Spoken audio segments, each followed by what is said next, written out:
Good afternoon, and welcome to Responding to Climate Change, How Institutions Plan for the Future, co-sponsored by the Sustainability Office, ASUU, and the Hinckley Institute. As you may know, the University of Utah is in the process of updating our climate change action plan as part of its goal of reaching carbon neutrality by the year 2040. Today, our panelists will be providing their expertise to help us understand the importance of planning for climate change, how to engage with stakeholders through the process of creating a plan, and how their institutions have implemented effective climate action. Our panelists are as follows. Immediately to my right, Celia Peterson, the Park City Environmental Sustainability Project Manager. Celia Peterson is the Environmental Sustainability Project Manager for Park City Municipal, where she has developed the overarching strategies for Park City's climate work, managed greenhouse gas accounting, and created a plan to decarbonize the built environment. A native Utahn, Celia previously worked in the Northern Europe and Middle East for 15 years in corporate sustainability consulting and as a CEO of a nonprofit organization committed to science-based sustainability for business. She has a master's degree in strategic leadership towards sustainability from Blekinge Technical University in southern Sweden and graduated from Utah State University with a degree in environmental studies and work in bioregional planning with a thesis called Bioregional Planning in Southern Kenya Rangelands, a pilot project for alternative futures that focused on stakeholder engagement and community-led mapping to the indigenous groups outside of Nairobi National Park. Directly to the right of Celia we have Dr. Brenda Bowen, Director of Global Change and Sustainability Center. Dr. Bowen is a professor of geology and geophysics and the Director of Global Change and Sustainability Center here at the University of Utah. She studies how changing environmental conditions influence the composition of sediments, minerals, and fluids in modern landscapes and in ancient rocks. Her research is conducted in collaboration with practitioners from across disciplines and sectors, and she is interested in finding ways to bridge disciplines and promote new ways of thinking. She works to facilitate interdisciplinary sustainability research, practice, and academic programs that address critical issues related to understanding global change and creating sustainable solutions related to resources, climate, and equity. She currently teaches about the oceans, geological field methods, and sustainability. She serves nationally on the National Academy of Science Board of Earth Science and Resources, and locally on the board of directors for Friends of the Great Salt Lake. Directly to the right of Dr. Brenda Bowen, you have Dr. Andy Hong. He is in City and Metropolitan Planning. Dr. Andy Hong is an assistant professor in the Department of City and Metropolitan Planning at the University of Utah, an honorary senior fellow at the George Institute for Global Health and peak urban researcher at the University of Oxford. Currently, he is serving as the Director of Healthy Aging and Resilient Places, HARP Lab at the University of Utah. Dr. Hong is an urban health researcher who studies the built environment and human health. His work bridges urban planning and public health to develop evidence-based policy solutions towards creating healthy and resilient communities across the lifespan. And at the end, you have Shalini Sinha, founder of Be Inclusive Consulting. Shalini Sinha has been involved in climate and social justice activism since she was a young teen. Throughout her life, her mind has been thinking about how to support large groups of people to do things differently and together to create a fairer society. She's a community leader, entrepreneur, academic, and nurturer of young people. She is the founder of Be Inclusive, an anti-racism and anti-oppression consulting firm supporting leaders and organizations to think differently so that they can achieve different outcomes. She is the equity lead on the U's current project to develop a new climate change action plan that centers around equity. And here is our moderator, Sage Acord, Director of ASUU's Sustainability Board. Thank you so much, Annika. This is Annika, by the way. She did a great job with the introduction. As you guys can see here, we have some amazing panelists who are actively engaged in very important work related to sustainability and all of its nuances.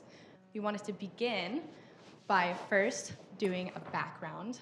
Before we get started, actually, we have all of these questions directed at certain panelists. However, if you feel so inclined, just flag me down, say Sage, or raise your hand or something, and we'd love to include you in the conversation as well.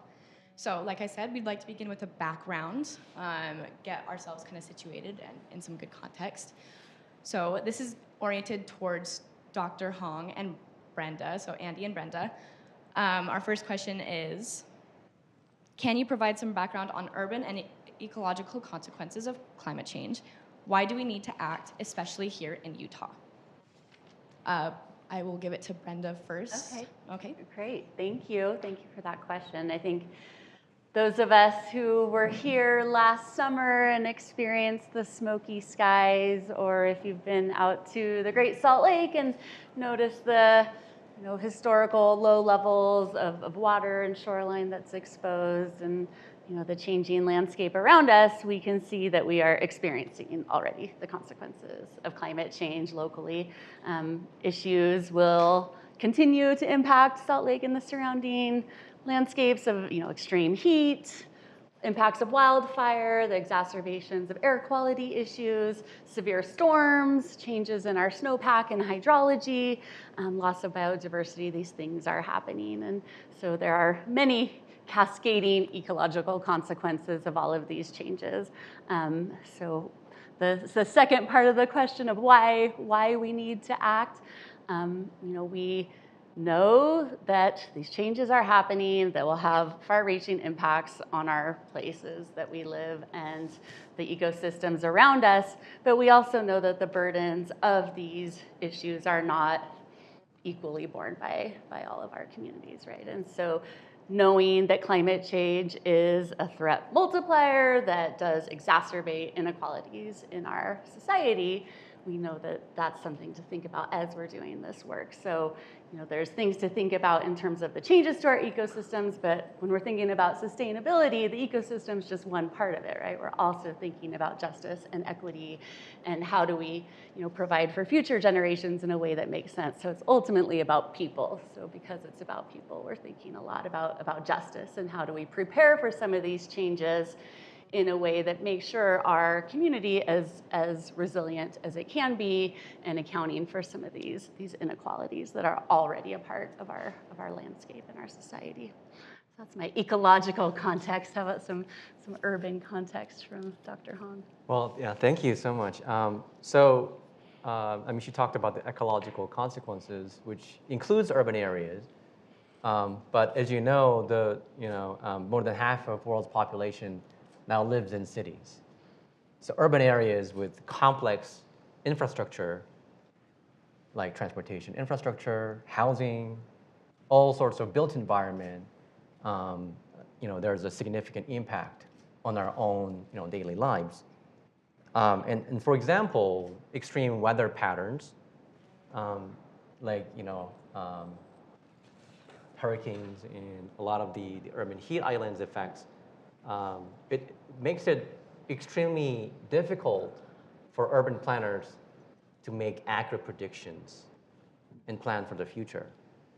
And you see, most of the core urban infrastructures, like power lines, telecommunication systems that we rely on so much, like internet, transportation systems, they are built for decades. And the design of these facilities typically assume that the current or the future climate will be much the same as the current climate. So the consequences of the climate change and the baseline condition change can actually have a tremendous impact on how these infrastructures were built and designed, because the changing environment means that some of these infrastructure may operate outside their tolerance level, and that means that's going to have a direct impact on a lot of these core infrastructure, but also it will have indirect impact or knock-on effects on other facilities that rely on these core infrastructure. So there's going to be a cascading effect of not only just the core infrastructure, but all the other related infrastructure. And especially in Utah, we're all talking about drought, and which is the current issue and the challenge that we are facing. But long-term climate change effects, like urban heat exposure, flooding, for example, like what we've seen in Las Vegas this summer, that could happen in the state of Utah.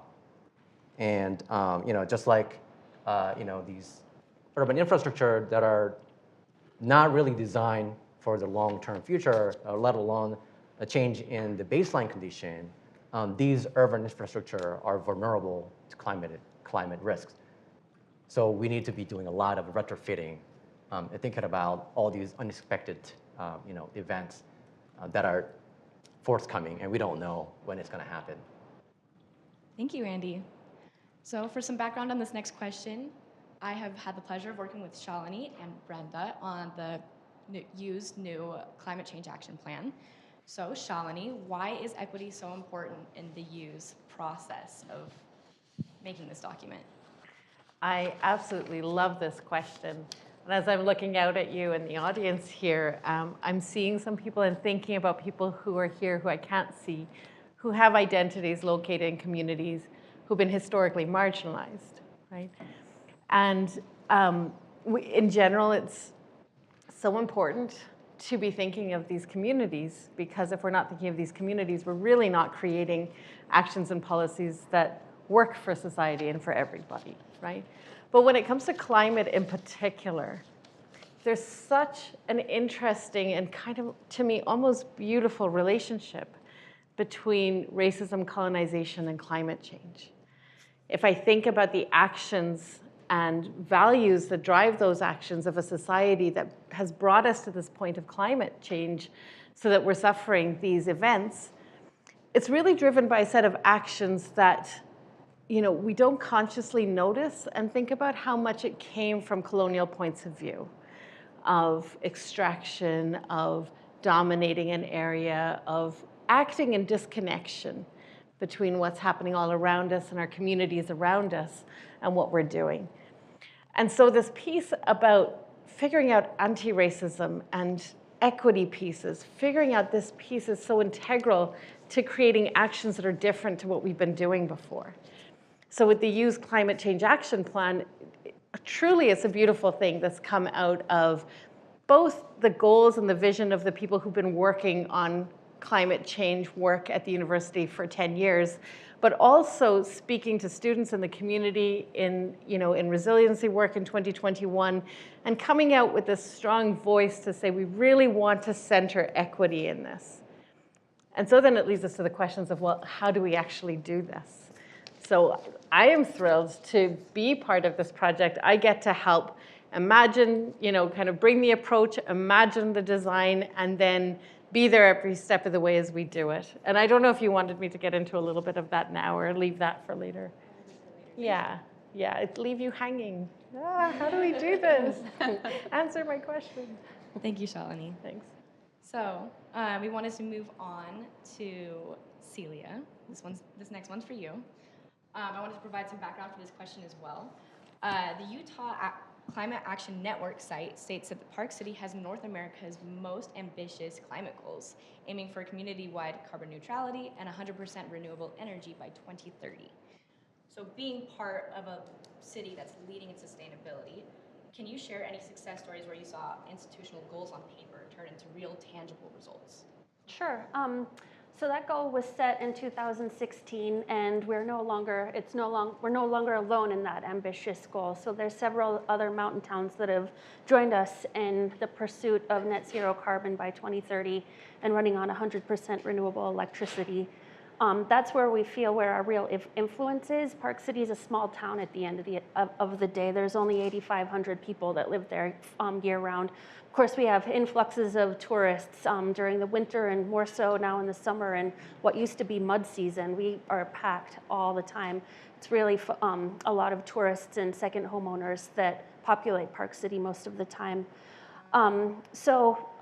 When those goals were set, we were proud to have the most ambitious goals and join forces with Salt Lake City, Summit County, and a few other communities around Utah to set out a pathway for 100% renewable electricity, working with Rocky Mountain Power and the Public Service Commission. So now there's Utah 100 communities that are working on a pathway for 100% renewable electricity for the communities. And that's going to when that comes online in 2030, that will slash our emissions significantly, but that's not all we're doing. Another great example of implementation that came around quite quickly is electrification of public transit. So now the goal is to have all of our free public transit buses running on renewable electricity, electric buses. Right now, I think we have 13 that are running and just got a grant for 9 more. So by 2026, we'll be fully electrified in terms of public transit. Another part of that goal is that our municipal operations are to be net zero carbon and running on 100% renewable electricity by 2022. That's this year. And we've actually met that goal as soon as the Electron power plant comes online. That's something that we coordinated with municipal government of Summit County, Salt Lake City, Salt Lake County, Park City Mountain Resorts, and Utah Valley University. It's a huge solar project that's out over in Tooele on Sitley land, so that's actually generating revenue for the school system. And we got into a bit of a trade war during COVID over solar panels, so we're a bit behind, but once that flips on, we'll be net zero carbon as a municipal government, which is fantastic to be able to see some progress being made there. I mentioned the public transit buses. Electrifying vehicles is a big step forward. Converting over from gas, fossil fuel to renewable electricity powered vehicles is big. Will be a big step forward as well. So substituting fossil-based power or energy with renewable energy. We've also installed several EV chargers around town just so people with their personal transit can get around, not get stranded up in Park City if they come up for lunch or something. We have the nation's first community e-bike. It's a Summit bike share, so you can get from Kimball Junction to Park City all around town on rented e-bikes. So those are some actions that we've already implemented going strong. Also, looking at the community-wide carbon footprint, we actually have a really heavy emissions coming from our buildings. So we've developed a plan to decarbonize the built environment, and that has 11 different strategies coming out of it that we're currently working with the current council and mayor on best ways to get those moving forward. Thank you so much. It's so exciting that you're engaged in so much applicable and tangible results as a leading city in sustainability. We want to prove that it can be done. So Yeah. And I'll just mention that being an influencer, I think, is quite powerful despite being such a small community. Once we got our e-buses up and running, LA came out, and once they saw that it could be done in an environment like Park City, it's a lot easier to run e-buses in a flat, warm environment like LA. So they've made the same goal to go 100% renewable or e-buses for LA as well. Thank you so much. Yeah, with the U having around 35,000 students, we're kind of a city of our own. And so we're looking to follow in the footsteps of leading cities like yours. And going on that theme, going back to the U's Climate Change Action Plan, Brenda and Shalini, this is open to either one of you, but maybe in 2 to 3 minutes, because you guys explain maybe the Climate Action Plan and also why it's so important, why having a plan like this is so important in planning for climate change. Yeah. Shall I start? You get started, and then I want to add the piece about why it's important to equity. Perfect. Thank you. Yeah. All right. So I'll just share that the current Climate Change Action Plan process that we're engaged in was really kicked off in 2018, 2019 by an ASUU student resolution. So students in the space of the university have a lot of voice and so much gratitude to the students who put in the energy to push that forward. And that led to a faculty Senate resolution to recommit to the presidential climate commitment and to add aspects of resilience to that climate change action plan. And so the process that we're engaged in now, sort of an outcome of this many years of asking the university to commit in this space from our faculty, from our students, and the leadership is really, really supportive of it, and we're able to bring in a team to help us grow our capacity to do that work. And there's a strong team of leaders, our Climate Commitment Task Force that includes lead administrators and deans and faculty and staff and students who are all coming together to see this work through in the coming year. So I think it's really an exciting chance to, there's some of us who this is the work we do all the time at the university, but by having this plan happening this year, it's a chance to really bring everybody into the conversation. And so opening it up to what are all the ideas, what are all the opportunities, what should our priorities be? So it's just a chance to focus our conversation around everything that we're doing in this space, whether it's engagement and our sort of mitigation against climate, but also in our research and in our educational programs. And so everything we're doing, trying to think about it holistically across the whole community. So if you're not engaged yet in this process, consider this your invitation to get engaged. Yeah, perfect. I was going to build on this idea. Some people, may think that the U's doing a climate change action plan, and of course they've already decided what's going to be in there, or the powers that be are leading this. And I get to stand here and say it's really not true. We're building it. We had a workshop this morning. We're building it together, which is actually an essential equity principle as well, in collaboration with all the stakeholders, with all the partners. And to that point, I do want to say, if you go onto the Sustainability Office's website and you look up the Climate Change Action Plan, you'll see the events. What you won't see in there is the events that are specific equity strategic, because we've been working through the communities where this culture and community has been built and exists. So you have to connect through those communities. So if you are someone here who, through your identity as a member of a community that's historically marginalized, you'd like to have your voice in that, I would really encourage you to come talk to me personally right after this session so that I can try and make that link in. So then, coming to this big question here, I did want to say, this connection between having a plan, at the end of the day, the university is going to have a document, is going to have a plan. And part of our goals from the equity side is to also demonstrate in that plan narrative and quotes and storytelling and experience so that people can relate to it, but also so people, especially the most marginalized and impacted, can see themselves in the plan, can see how it's working, and can see how the strategies and action points are relating to people's lived experience. So when you end up having a plan, of course, it's hugely helpful because it focuses people, it helps direct things. You can look at what the directions are, remember the values and goals. We're going to be working on a decision-making framework. So it's hugely helpful to guide the work. But it's only one piece in what happens. You can imagine if you didn't have a plan, people are like working ad hoc everywhere. There's not a lot of connection. They haven't come together. But you can have a plan and still not have that interaction with community and that engagement and make it a living document. So when it comes to equity, it's kind of a two-pronged process. You always have to be in relationship. You have to have the documents, but you need the documents in relationship with acting in community and action.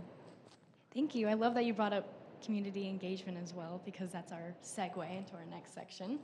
So this one's addressed to Andy. So how can professionals and leaders communicate the academic findings of sustainable sciences to a broader community, given that there's already just so much online information? How can students return the favor and be proactive in staying up to date and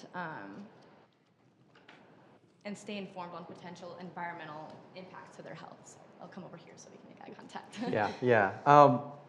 So the communication is definitely a challenge, but I think we need to think more strategically about science communication from a behavioral change perspective. Of course, there's so much information out there about climate change and mitigation actions and whatnot, but unless these information can actually lead to changes on the ground, it's not going to have much impact, right? So I think a lot of these has to be both ways.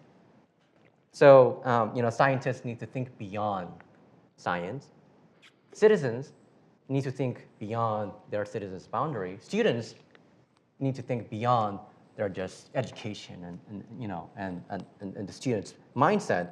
There's a term called implementation science in public health, which specifically focuses on not the effects of the drug, but it specifically focuses on the implementation and translational aspect of research finding. Because oftentimes, even though we prove that certain treatments or certain interventions are effective, what gets implemented is what really matters. If people don't take drugs, for example, vaccines, we've seen many people refuse to take vaccines, even though we've seen highly effective results. That last part, I'm calling first mile and last mile, I think is a really important aspect that we haven't really thought about, especially from a science community. And also, some of you might be familiar with the term citizen science, which seeks to bring in citizen as part of the active sort of involvement as part of the research endeavor. These things, these more hybrid model, are going to be very crucial for solving climate change, and also in terms of the communication aspect. We need to incentivize both the researchers, the citizens, and also students to think beyond their traditional roles and really think about how we can make changes on the ground with scientific communication and community engagement. So, yeah. Perfect. Thank you so much. Excuse me. Our next question is directed towards Celia. What does community engagement look like for Park City, and at what point in the planning process do you include community input? Always. And I think one of the big learnings working for the government is that you can't expect people to come to you. You have to go to them. And you have to go to them by partnering with trusted organizations. So as part of the Decarbonizing the Built Environment project, that's more recent and fresh on my mind, so I'll use that as an example.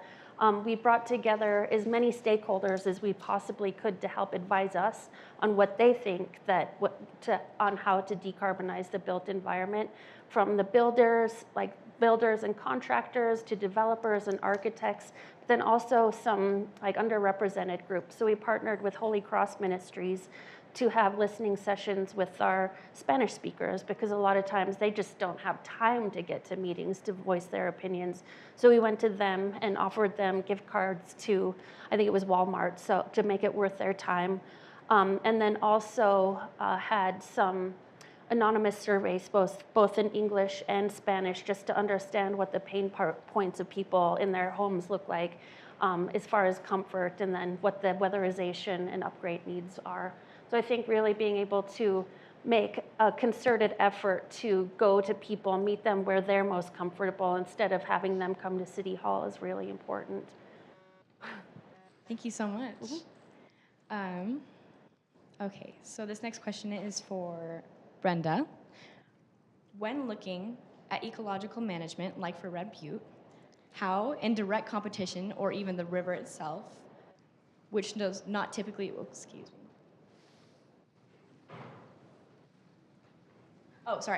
how do you manage potentially conflicting interests, i.e. water users who are in direct competition or even the river itself, which does not typically speak in situations like this? Yeah, thanks for that question.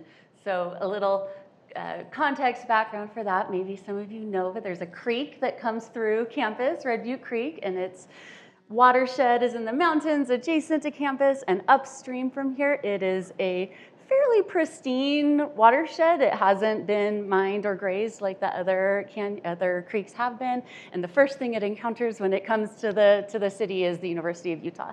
So the Global Change and Sustainability Center has been really involved in trying to sort of rally around the creek, and what can we do to highlight this as an amenity for campus, incorporate it into our mission around education and research, and also be stewards of the water and the ecosystem as it passes through campus, especially given how protected it is is upstream as a protected research natural area, and then it flows out into the community. So it really, literally is this physical connection between the university and our surrounding community. And we worked for years to come up with a group put together a Red Butte Creek vision a few years ago. So it's another example of one of these big picture plans that tries to look at the value and what the goals are around the creek. And so we've been working with campus planning and with faculty and students and staff to think about all of the development that impacts the creek. Interestingly, the majority of our parking lots drain to the creek. And so everything we do around campus, not just on the creek, but in all of our landscapes, impacts what happens to that creek. And so the question about conflicting priorities or how do you make those decisions, I think it depends what your goal is. And with that visioning process, we've set the goal of a functioning riparian ecosystem and a functioning creek. That's different than if our goal was, say, conservation and to keep people out. It's not necessarily our goal. Our goal is to, embrace it as a part of our landscape and a part of our community. So perhaps you're, introducing it to people and inviting people into that space and incorporating it into research and classes, which might be a different set of priorities than if you were just sort of trying to conserve or restore to some pre-existing state, which isn't really the case there. So I think having that clear vision of what your goals are and having a process to guide that vision that brought lots of voices to the table is really key. And I think if you have that vision, then the conflicts aren't as severe because you already know what your goal is, right? So if that goal is a functional ecosystem and you have something happening that's going to threaten that goal, that kind of directs where you would put your energies. So maybe that goal setting piece. So much. In the spirit of bringing voices to the table, of course, Shalini, I have another question for you. So how can institutions successfully promote the voices of those who are historically marginalized? And on a smaller scale, how can individuals and smaller groups and students do the same? I love this question. There's so many layers to it.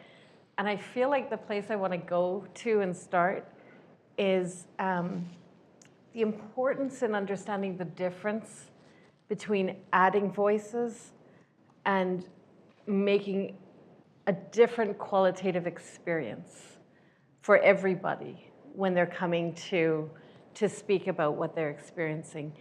So in terms of the importance of adding the voices, I think we've talked about that. This whole thing about how inequity is really a result of, for whatever reasons, I know we can list a whole list of reasons, but inequity is really a result of an imbalance in power. And that imbalance of power actually changes our ability to see and think, truly. So when we're coming from roles or positions where we have access to a lot of power, we may not notice it. And what we're really not noticing is how much it limits our ability to see what's out there. We're seeing from one point of view and we're thinking it's everything. Whereas somebody who's coming from a position where, for whatever reasons, their position or their role has resulted in not having access to much power, in order to keep surviving in the society, they have to put in so much energy and effort to learn about everything or so many things that are going on. And when we understand that, then we realize that when we bring in voices that have been historically marginalized, who also tend to be the voices who are most deeply impacted by our decisions, we're bringing in voices and thinking that is wider and deeper than what we're usually getting. However, we're not going to hear from those voices, even if we say, listen, we really want this, and we do a push, and we go out to different communities, and we say, come, come, come. If they come and the culture is still the same as how we always do things, then we're all going to fit into our roles. Like, it's just not going, I'm just not going to feel like I can say what I want to say, or what I'm saying is so radically different to how other people are thinking. There may be pushback. I don't need that. What are you going to do with it? It's exhausting, all that emotional labor. So I've given all that preamble to come down to this point that we really have to think about the culture we're creating. Or even better, one of the things we're doing with this equity plan is having these very specific equity strategic focused listening sessions. So going to where those communities already exist and allowing that culture to create the culture of how we're listening. You know? So I do want to add that piece because sometimes we get caught in how do we add these extra voices? And equity is never about adding, it's about a qualitative shift, which excites me so much because, you know, we want a qualitative shift to change what we've been doing that's led us to this climate crisis. We want to get to another place that leads us out of it or leads us to another. At the very least, we're going to get so much more solidarity and partnership and community. It is going to feel good, by the way. That is the prize. Thank you. Well said. Our next question is addressed to all of you guys. So, in a Harvard study, and probably in our personal lives, they found that people tend to avoid tasks that bring shame or negative feelings or experiences. So, how can we change the narrative around climate change so that conversations like this are bolstering and inspiring rather than discouraging and shaming? And we can just start here and move that way. So, starting with Celia. Yeah, I think that there's so much heavy news around climate change and the state of the ecology around us that it really can shut people down. So I always try to focus on what we can do, just even little steps, really just trying to focus on being active and getting people active and taking that first step, because the first step leads to the second, and then next thing you know, you've got a convert who's trying to get their neighbors on board with things. So I think really trying to be positive and focusing on what we can do at this point, rather than all the doom and gloom and you should be doing this. That just flat out doesn't work. I also think that just making it as fun as possible. One thing that we did, we just had a pub quiz around climate change and then kind of filtered in what people can be doing, and that was really successful. So I think making it is, I mean, it's not lighthearted news by any means, but if you focus on any sort of doom and gloom, then you'll just shut people down. But also then actively listening, like where people's pain points are and what is it they actually need, and then speaking to that rather than kind of the overarching climate change conundrum that we're in. So trying to keep it as close to home as possible, I think, is pretty important. Thank you so much. Brenda?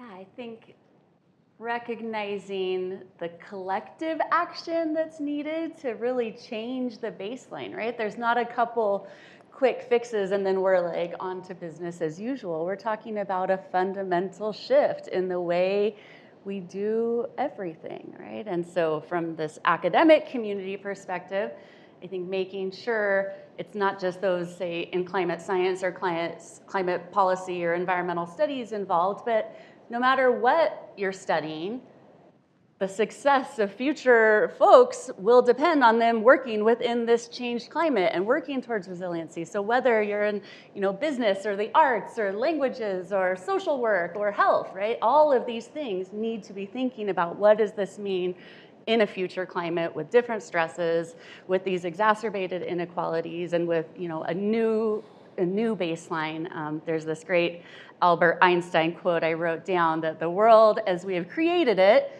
is a process of our thinking, and so it can't be changed without changing our thinking. And so I think everyone individually, working through what that means for what you're passionate about, what your skills and talents are, and what you're bringing to the table, and then working with others who have those other skills and talents in other sectors. But I think we have to change the way we're thinking about it, that it's not just the work of some, but it's something that we're all contributing to, and that collective action is what will make the difference.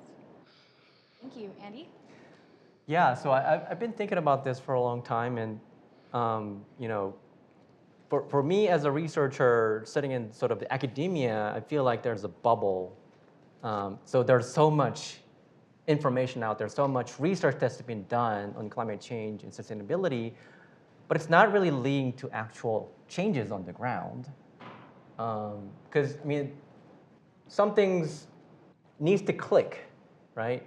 Something needs to click so that it leads to actual changes.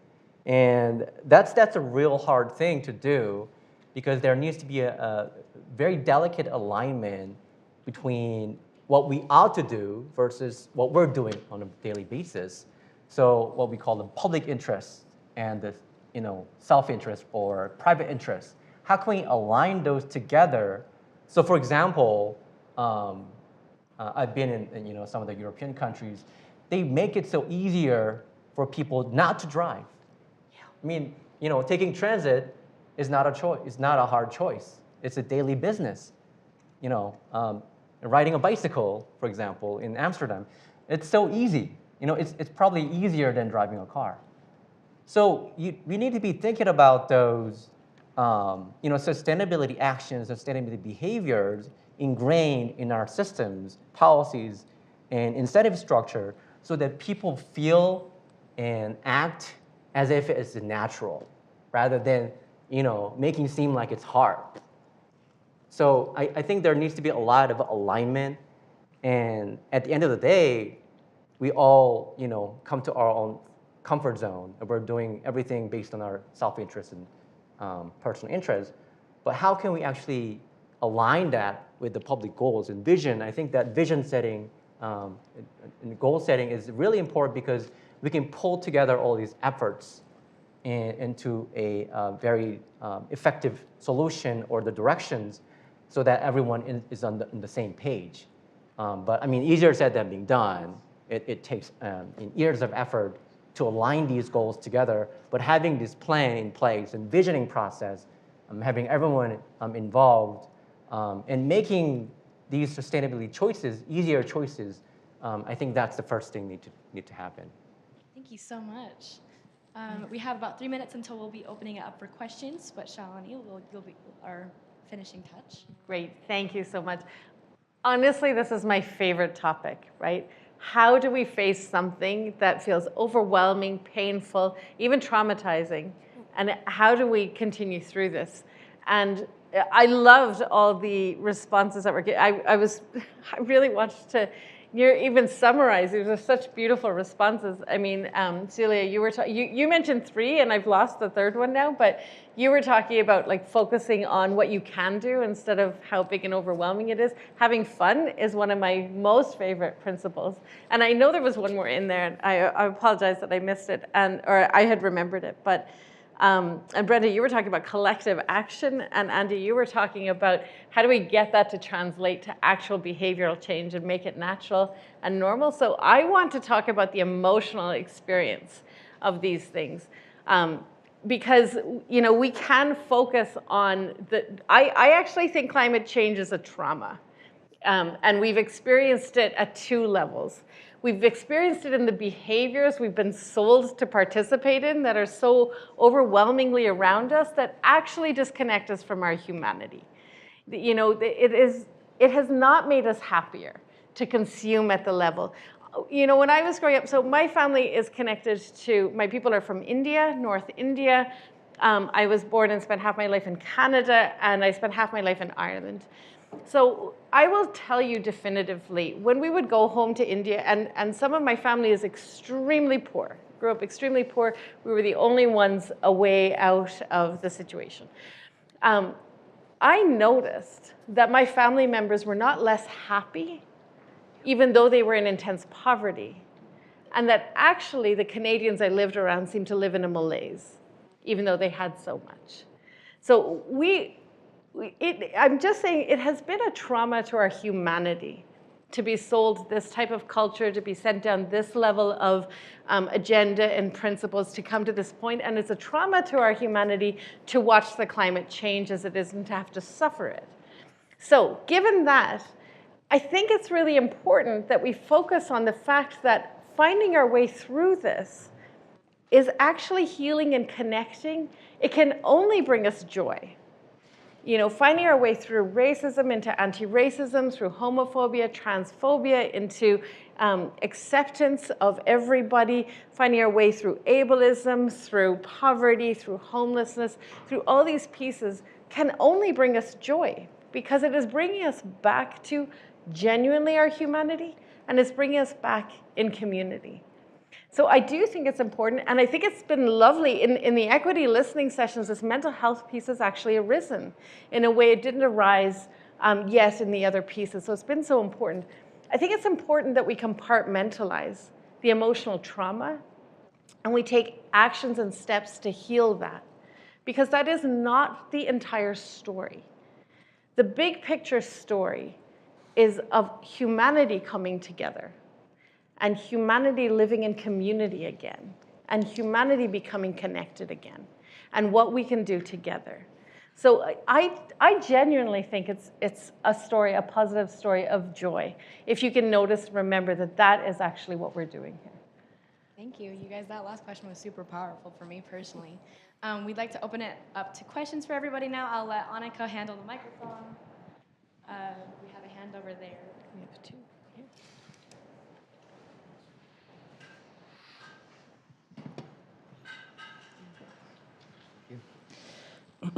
So, just, I guess, in terms of practicality, I think it's really tough because, you know, listening to this panel and everything, everybody's of the mindset that this is an issue that needs to be tackled.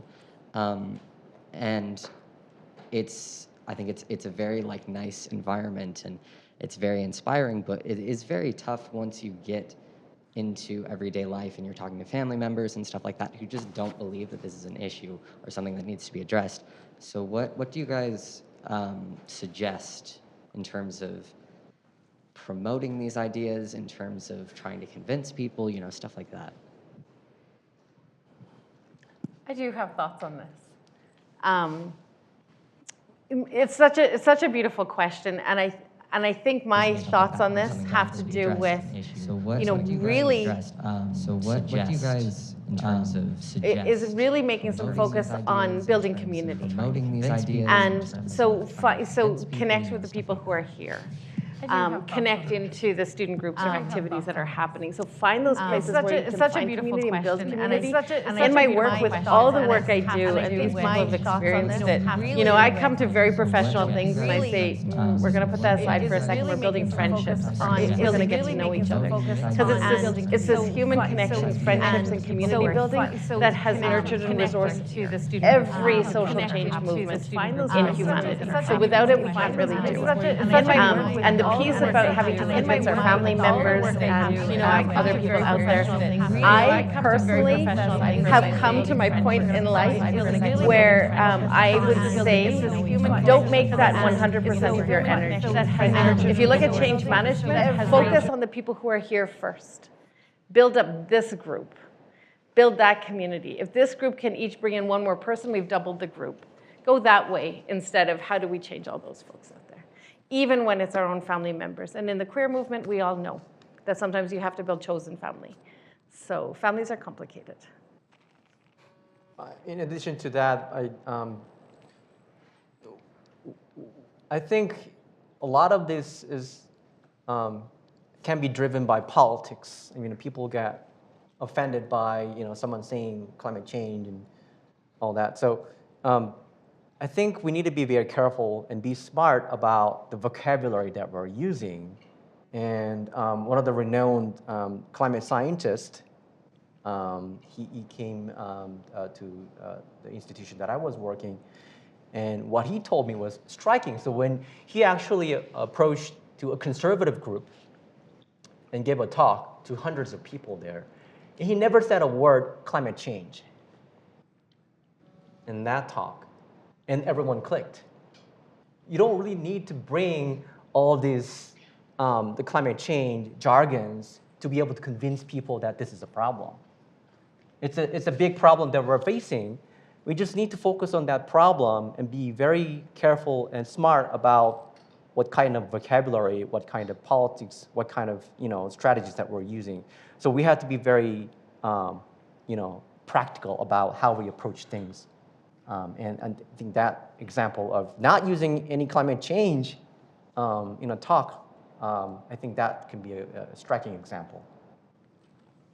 I'll add just a little bit to that I think listening to what are the common values, what are the priorities for those who are coming at it from a different perspective. And I think if you spend enough time having meaningful conversation, you can usually find like, okay, there are some overlapping interests towards a sustainable future, but maybe it's for a different reason or from a different perspective or interest, and then building from that. And it takes a lot of time, and maybe that's where we have to find the time, to create the time. Yeah, I think just kind of figuring out where your commonalities are and using the right language. In Summit County, on the west side is Park City, which has been quite liberal, and then on the east side is much more traditional, rural type society. And we all want the same thing at the end of the day. It's just how we talk about it. So in Park City, we can talk about climate change and snowpack because skiing's a big deal in Park City. On the east side of the county, we talk about energy independence. So it's just trying to figure out where the overlap is, and also just having compassion for whoever your so-called opponent is. I mean, we're all in the same boat here, so we've got to figure out how to be respectful.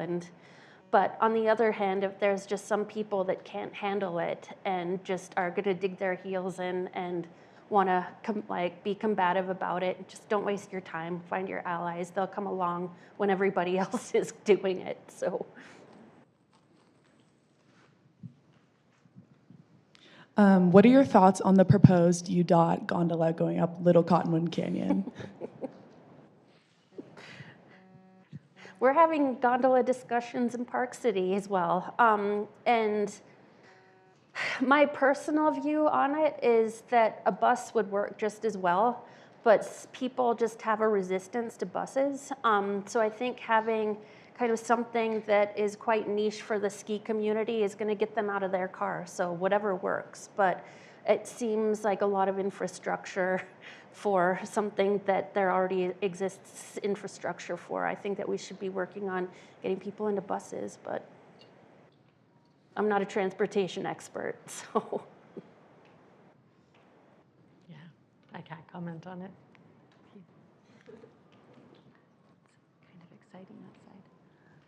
Okay, I have two questions. The first one's just a yes or no. I work at the business school, and I'm wondering if there's anyone from the business school on the planning team for the action plan. That's one. That's good to know. No faculty or anything, though. I'm trying to think, are there? I don't think we have a faculty member from business right now. The members were presidentially appointed by President Watkins, and there are faculty members on there. I'll point to President Randall. He's affiliated with the business school, and he's very supportive in leading this work right now. Okay, thanks. And then my other question is whether, this may not be part of their purview, but whether that group has any focus on promoting teaching through the curriculum across campus. Yeah, About. so part of the sustainability office leadership is Director of Sustainability Education, Jen Watt, and she's actively working to integrate sustainability in as many programs and into courses and into things like learning outcomes across campus. And there's both a graduate certificate in sustainability and an undergraduate certificate that we're working to really incorporate things across campus. So yeah, there's a big focus on education. And this climate change action plan is about campus mitigation and operations, but it's also about research priorities and about education and curriculum. So all of these things will have some piece in the plan. And if you're at the business school and want to talk about it, would love to chat more. We're having 4 in-person sessions, and we just had the first one this morning, and it was entirely focused on research and education and looking at that. Now, if you missed that, we still have 2 open workshops tomorrow where you can still add those ideas to it. But just to say it is being actively, consciously thought about. Yeah, for sure. Thank you.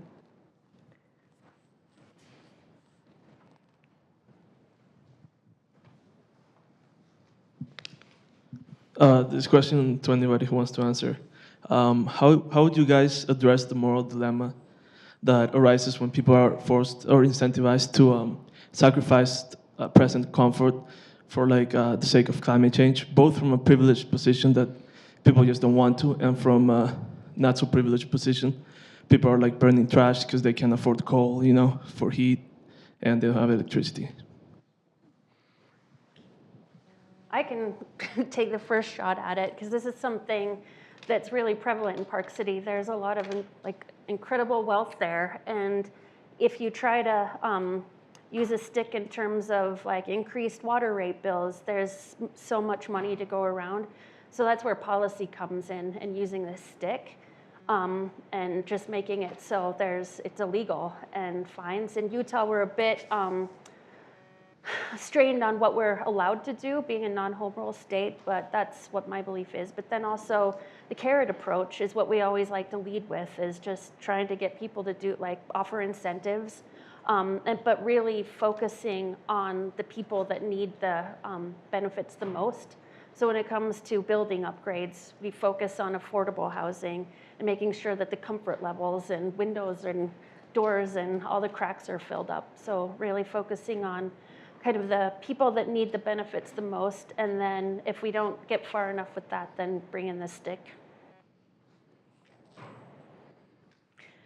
So if I understood the question correctly, you were saying, how do we handle the moral dilemma of both, if you have privilege, this conversation about having less comfort, and if you don't have privilege, conversations about climate actions, actions that you might be taking because those are the resources you have available to you, but they may not be helping.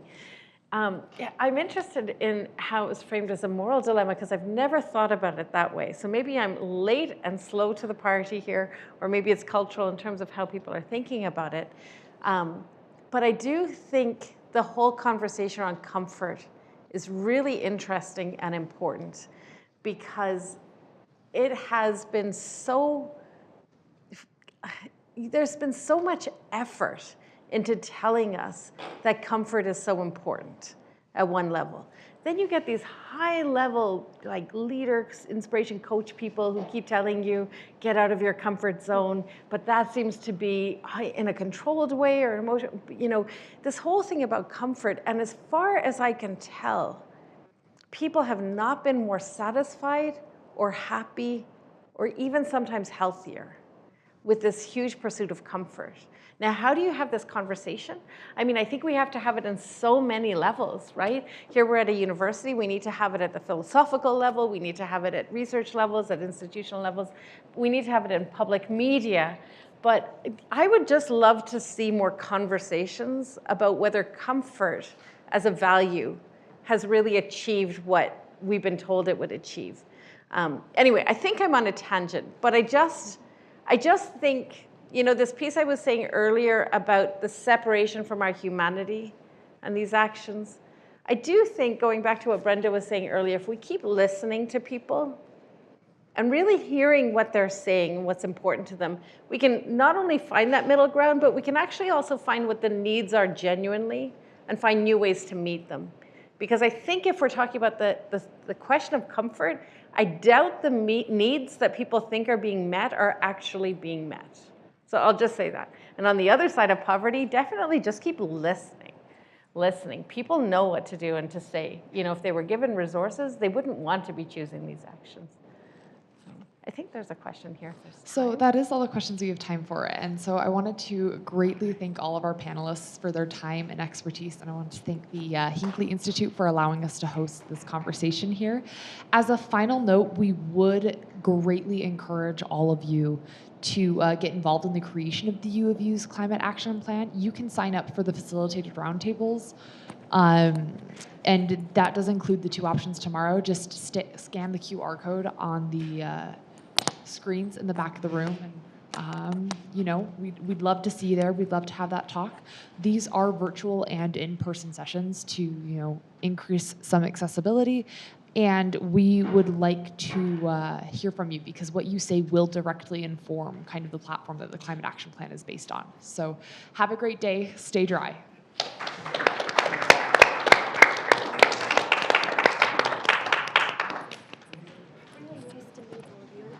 Out of here because I don't want to get stuck in Good luck.